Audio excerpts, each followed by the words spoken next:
So I'm going to welcome our next speaker, Sam Enslen. Sam, where's Sam? Oh, there you are. You're right behind me. Samantha Enslen is a Dayton native. She grew up behind the Salem Mall and went to Trotwood Madison City Schools. She now runs Dragonfly Editorial, her 20 by 20 selfie of doom. It's about identity, image, makeup, dress up. Who are you when you put on makeup?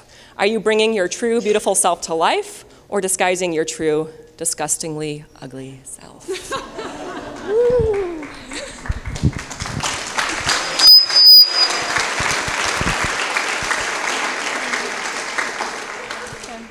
All right, so the first thing you should know about me is I was pretty much raised as a boy.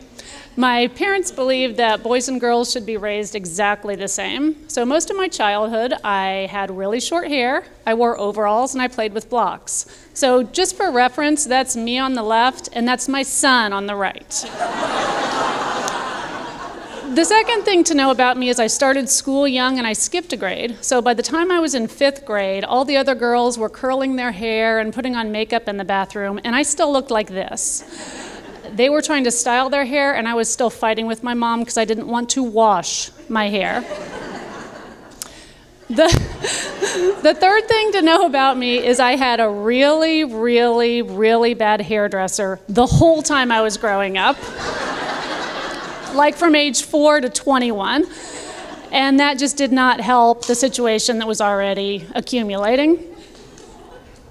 So by the time I was in my 20s, I pretty much all the time wore an extra large men's t-shirt, no makeup, and a pair of jeans that had been handed down to me from my dad. It wasn't that I was really trying to dress like a boy, I just never learned how to dress like a girl. This started to change when I finally met my husband. He said when he first met me that he saw a diamond in the rough. Now, at age 28, I had a buzz cut. I did not shave my legs, and I did not shave my pits. So it was really rough. But he coached me along. He taught me how to wear clothes that kind of fit my body. He wrote me this long, heartfelt letter asking me if I would consider shaving. And he got me a Victoria's Secret catalog. So, you know, all the basics. All the basics.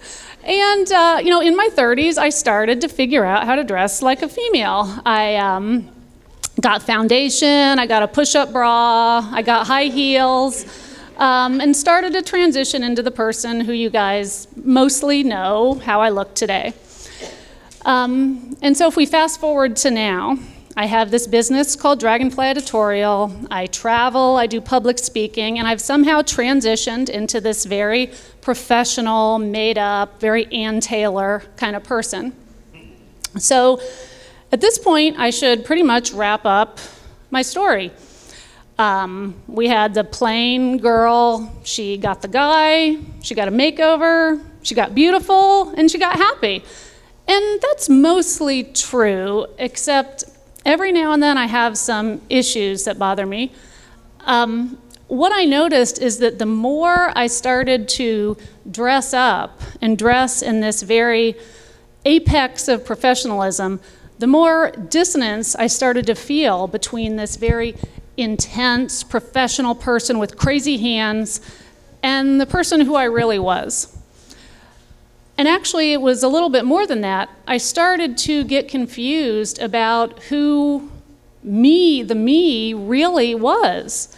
Had I actually become this, you know, very lovely lady who looks kind of like an airline stewardess?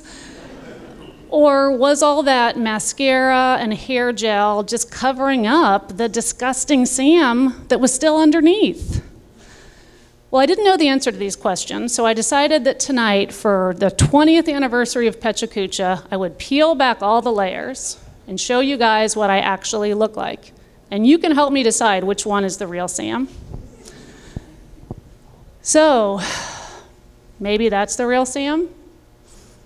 Maybe this is the real Sam. I still look decent there, but I'm wearing this kind of gray, ratty sweatshirt that my husband really hates. And what does it mean, by the way, that I wear that ratty gray sweater when I'm home with him, and I put on my nice clothes when I'm out with you guys? Maybe this is the real Sam, starting to look kind of tired and sad.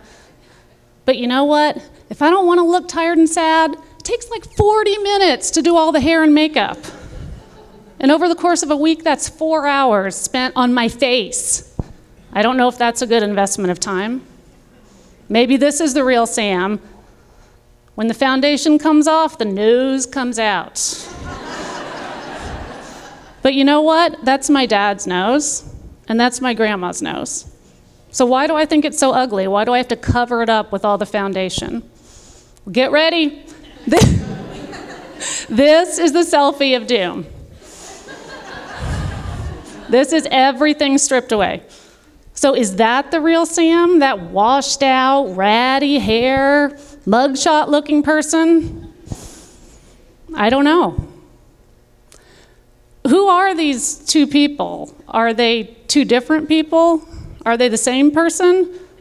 And how do I transition between the two? How do I start out in the morning and I lead this big business meeting, and then I'm at home in the afternoon cleaning up kids' barf on the floor, and then I have to get all sexy in the evening again for my husband? It's exhausting.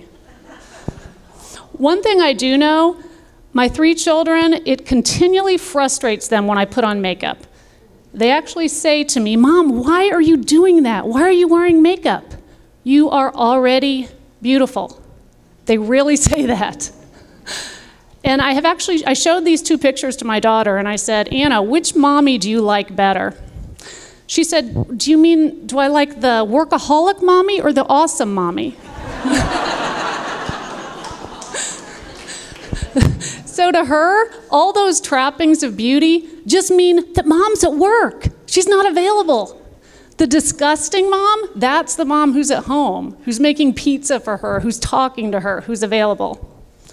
Now, I have no doubt that my 3 children are the only people in the world who think that disgusting Sam is beautiful and awesome. But I decided that's good enough for me.